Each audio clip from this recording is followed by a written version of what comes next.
What's good, Team Starlight?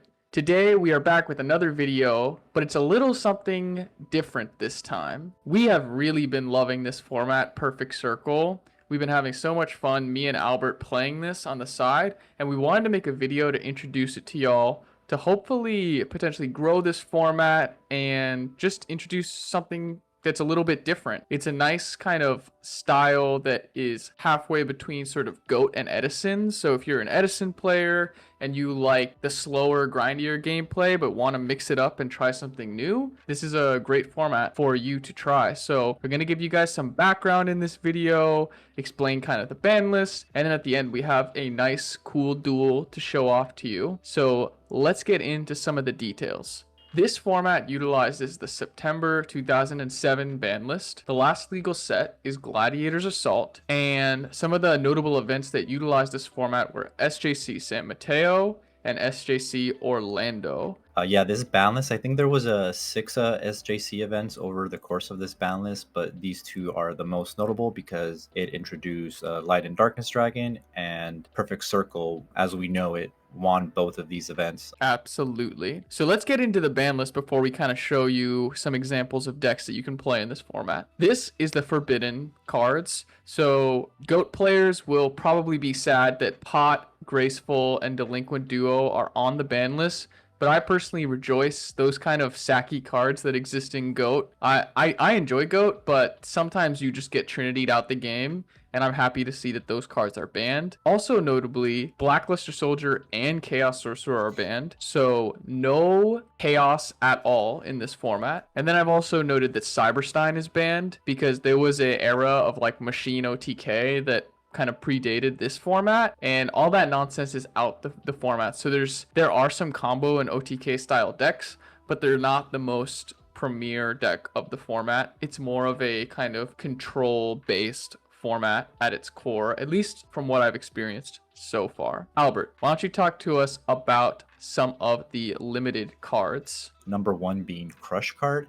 This was a prize card during this time, so there was a very limited accessibility to players. You pretty much had to have won a SJC event to be able to play this card or have the money to just buy it off of someone. But yes, this is at one in this format.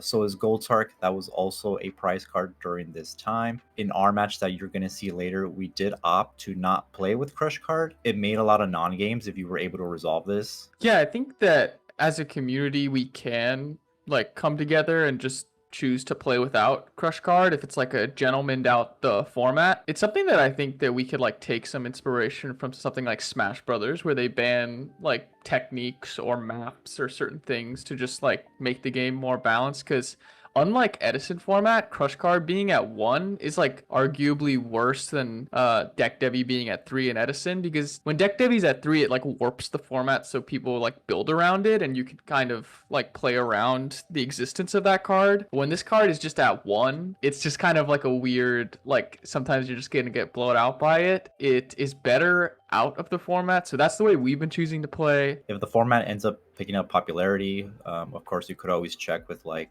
tournament organizers if like you're playing this in like some side pods, whether they want to use Crush card or not. But yeah, as Declan said, it could be like a gentleman's agreement not to play it. Some other notable cards are Disc Commander. He is like a staple in this format. You could do a lot of like draw loop shenanigans with him because during this time his effect was not once per turn, so you could just like keep cycling him and keep drawing a bunch of cards. The removal spells being at 1 is sort of last format. I think gadgets were really popular, so they really came down on the gadget like +1 removal strategy by just putting Fisher and Smashing Ground to 1, which is pretty interesting. We've also got Democ and Magician of Faith, which feel very fair in this format relative to a format like GOAT, where these cards really get abused, especially with the presence of the Trinity in GOAT. Now, Magician of Faith is pretty fair card in my experience so far. Okay, and now we are on to the semi-limited list. The format before this, as Declan mentioned, was really popular for gadgets, so they're all at 2 in this format now. Mali is at 2. It's also like a really centerpiece in this format because you're able to use it as like tribute fodder.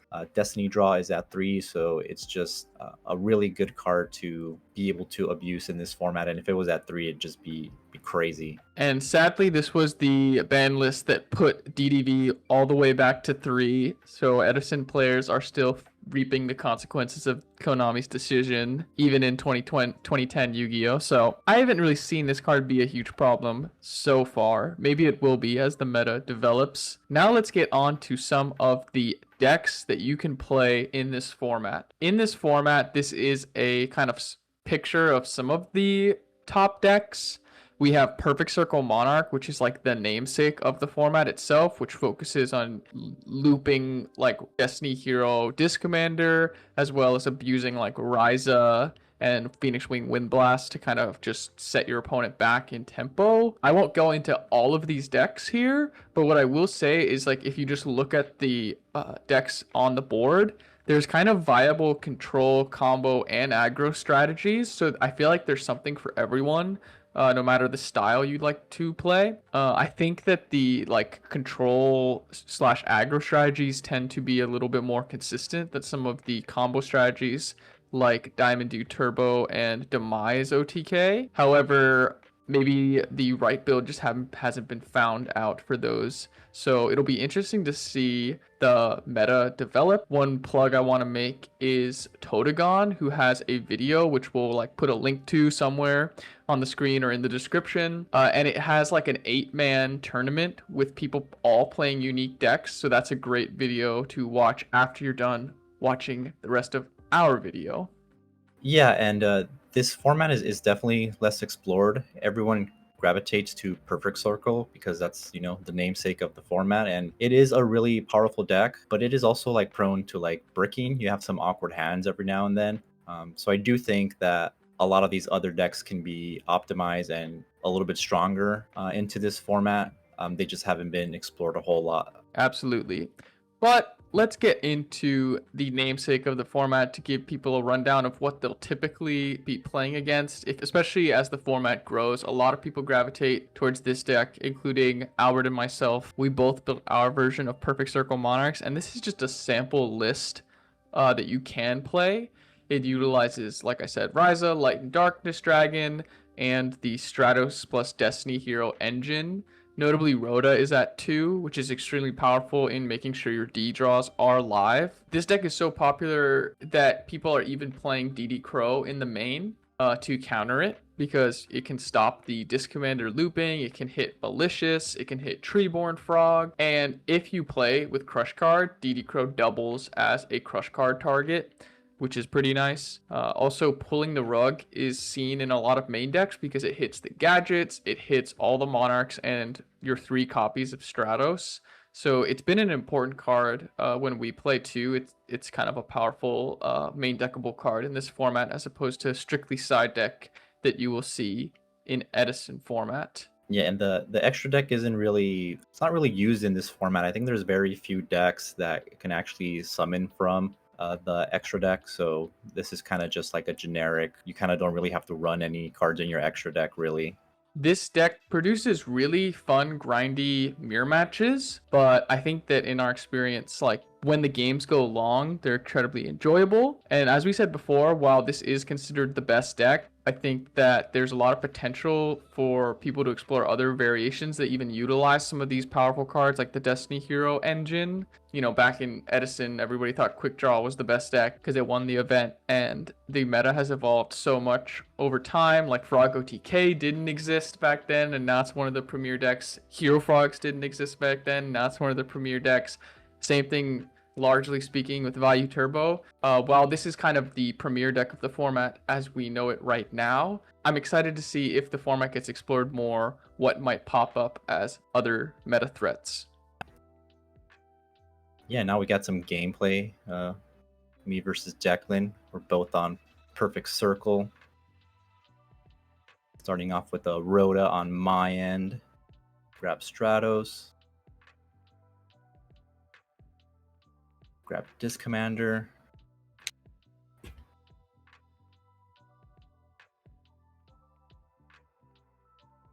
Got a set back row. Got Dust Shoot, and yeah, Declan's hand not looking the best at the moment. Yeah, in the moment I was thinking, God damn, this is gonna be one of those games because Dust Shoot is still in the format and it can feel really bad, especially because I was bricked up there. You saw that I have Attack Plasma in my version of the deck right now, and I don't have any summonable cards, but I did have a Wing Blast to potentially pitch a Mali. But Albert did some good sequencing here. He attacked and then MST'd, so then I have to kind of just main phase two because I do want the Mali in the graveyard, so I do Wing Blast that back, even though it gives him the Stratospec to the top. So I'm feeling down kind of bad right now.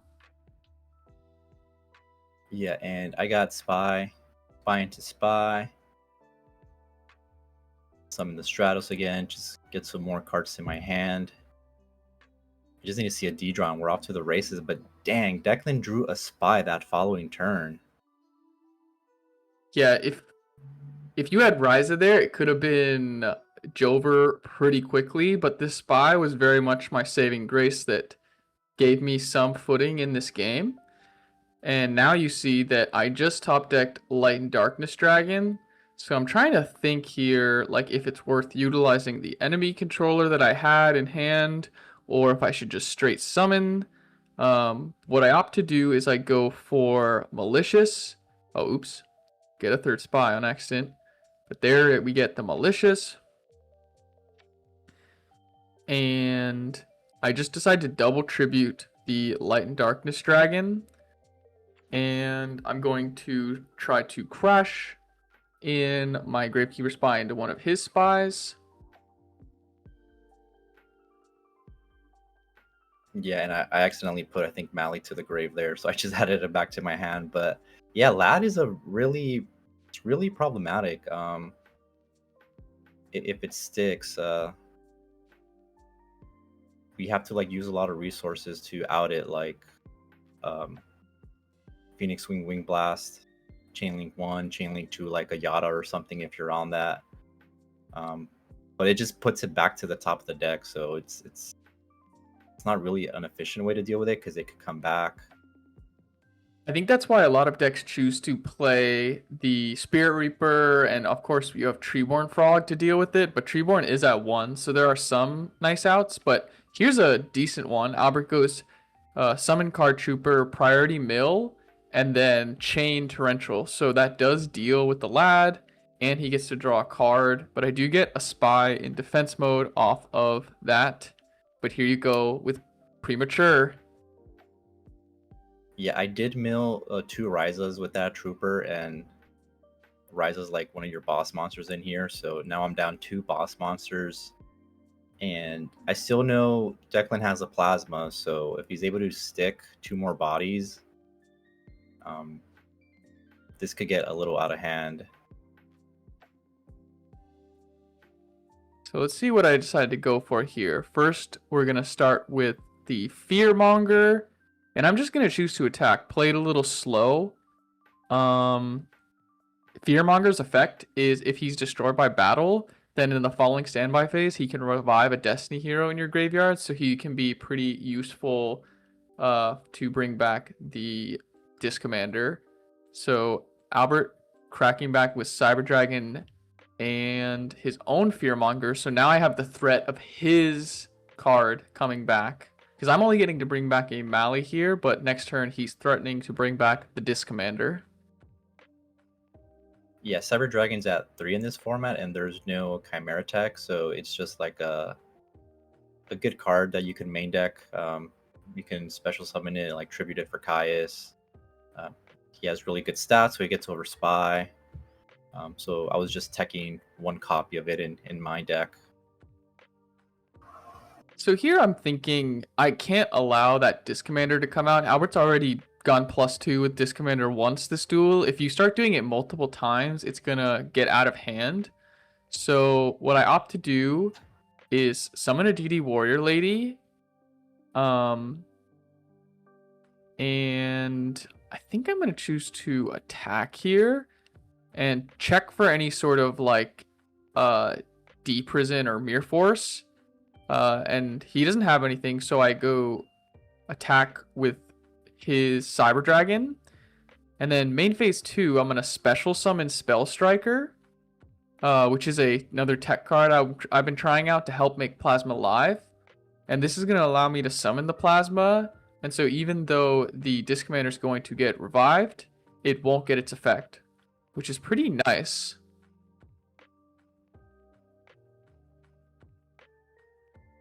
Yeah, and now I'm like in an awkward position because I can't use any monster negates to out this, and I clearly don't have a Phoenix Wing back there, so just kind of have to wall up and let Declan take one of my monsters with the Plasma.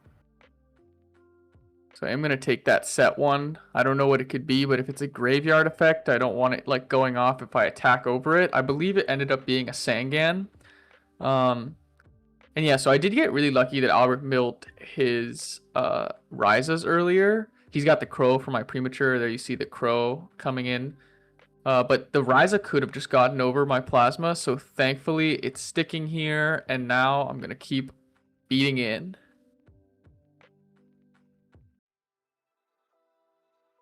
Yep, and Crow's going to deal with my Call of the Haunted.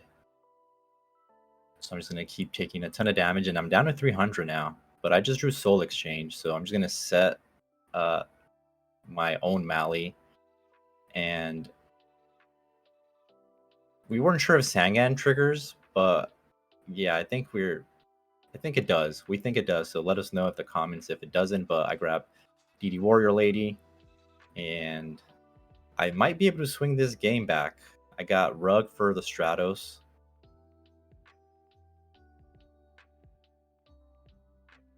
And I summon Warrior Lady because I don't think there's any other monster aside from Stratos that could just attack over me. You are really low though, 300 life points to 39, so you have plenty of advantage over me. I only have 2 cards to your like 5, I believe, but the damage could come into play. You're just gonna Wing Blast my monster here because you could die to a potential spy, and then you go for Heavy Storm, but I got the Scapegoat. Yeah, that was super unfortunate.